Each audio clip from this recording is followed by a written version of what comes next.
বন্ধুরা, দীপাস কিচেনে আপনাদের সবাইকে স্বাগত। আমি আজকে এঁচোড়ের কোপ্তা কারি করব, সেটাই আপনাদের সাথে শেয়ার করব। এখানে আমি আলু কেটে নিয়েছি, বড় বড় করে একখানা আলু কেটে নিয়েছি। এদিকে এঁচোড় কেটে নিয়েছি। এঁচোড়গুলো সব সেদ্ধ দিয়ে দেবো আমি। এঁচোড়টা একটু সেদ্ধ করে নেবো আমি প্রেশার কুকারে দিয়ে। এঁচোড় আর আলুটা আমি দিয়ে দিলাম এর মধ্যে। একটু হলুদ দিয়ে দিচ্ছি। সব দিয়ে এবার আমি ঢাকনাটা বন্ধ করে দেবো। এঁচোড়টা আমার সেদ্ধ হয়ে গেছে। এঁচোড় আর আলুটা আমার সেদ্ধ হয়ে গেছে ভালোভাবে। এঁচোড়টা আর আলুটা আমি সেদ্ধ করে নিয়েছি। এরপরে এক এক করে মশলা দেবো, এটাকে পুরো ম্যাশ করে নেবো, পুরোটাই শেয়ার করবো আপনাদের সাথে। একটু চিংড়ি মাছ নিয়ে নিয়েছি। এই চিংড়ি মাছটা আমি একটু পেস্ট করে নেবো মিক্সিতে। এই চিংড়ি বাটাটা আমি এর মধ্যে দিয়ে দেবো, স্বাদটা খুব সুন্দর হবে। একটু জিরে গুঁড়ো দিয়ে দিচ্ছি আমি এটার মধ্যে,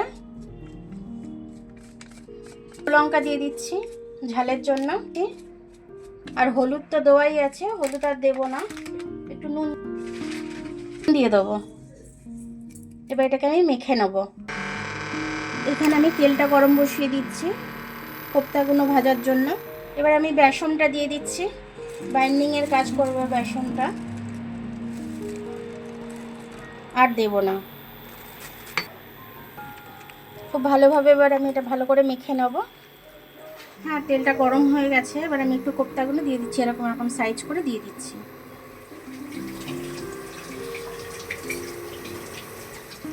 দুটো টমেটো নিয়ে নিয়েছি আমি এর গ্রেভিটা তৈরি করার জন্য।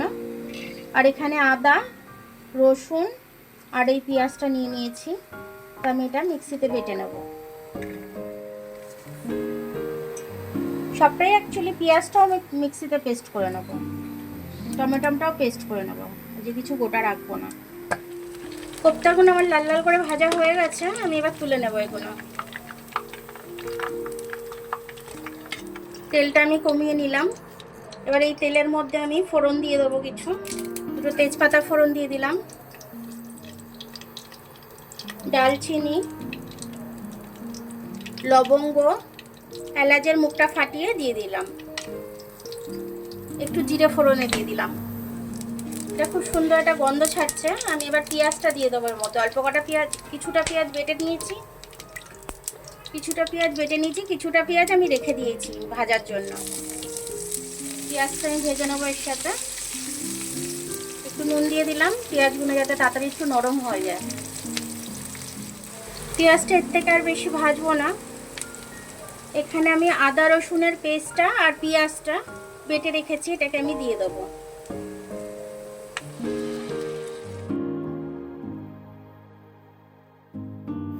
এবার হলুদটা দিয়ে দিই।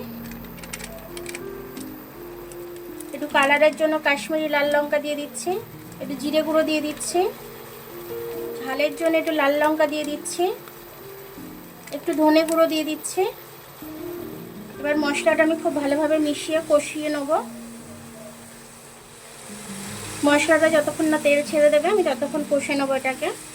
মশলাটা আমার কষা হয়ে গেছে, এবার আমি জলটা দিয়ে দেবো।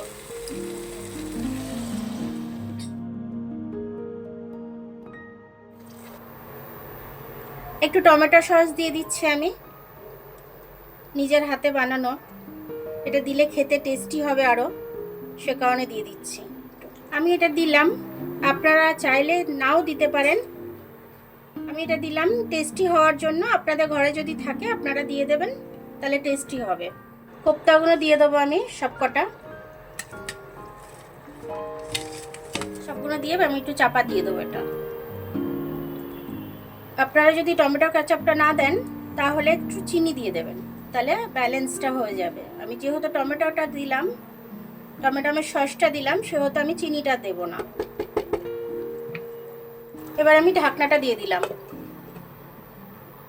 এটা আমি খুলে দেখে নিচ্ছি একটু।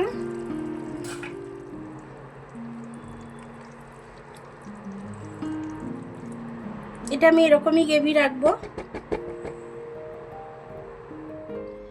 এঁচোড়ের কোপ্তা কারিটা চিংড়ি মাছ দিয়ে আমি করলাম, খুব সুন্দর হয়েছে খেতে। আমি খেয়ে দেখেছি, আপনারাও এরকমভাবে করে খেয়ে আমাকে কমেন্টস করে জানাবেন যে আপনাদের কেমন লাগলো। তো আমার ভিডিওটা দেখার জন্য অনেক অনেক ধন্যবাদ। আমার ভিডিওটা যদি আপনাদের পছন্দ হয় লাইক, সাবস্ক্রাইব, বেল আইকনটা একটু টিপে দেবেন। আর যদি ফেসবুক থেকে দেখেন লাইক আর ফলোটা একটু করে দেবেন। আবার কাল দেখা হবে নতুন রেসিপির সাথে। ততক্ষণ আপনারা ভালো থাকবেন, আমি আসছি।